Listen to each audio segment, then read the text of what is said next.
Well, one of the key aspects of animal welfare is that you have the freedom to behave naturally.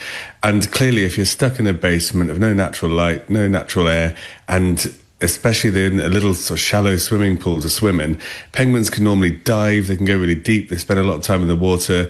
It's just not in a suitable environment for them, and they can't behave naturally. So that is poor animal welfare.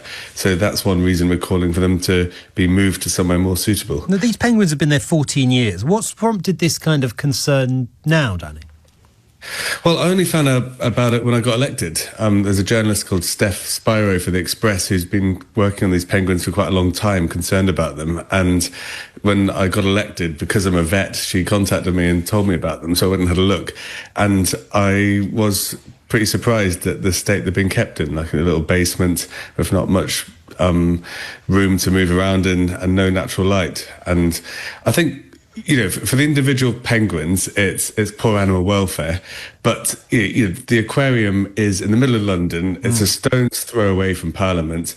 It must get a huge number of international visitors.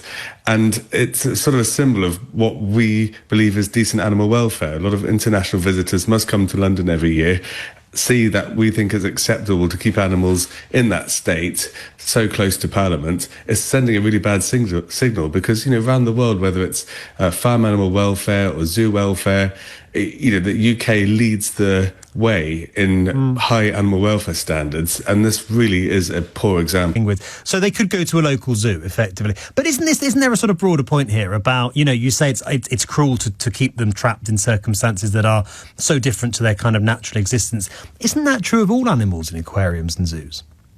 Yeah, it's a really good point. And zoo legislation was actually updated not that long ago. And in order to keep animals in a zoo, you need to have a license, and you get inspected by vets and experts to see whether it's those animals being kept to a high enough standard.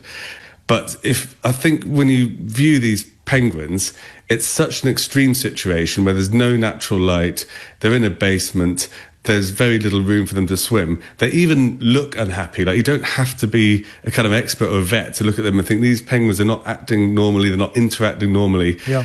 So anywhere where there's light, where they can get outside, where they have a bit more space to swim. The people who own this, the company also owns big places at Alton Towers and that. They've got plenty of money. They could definitely provide a better environment for these penguins.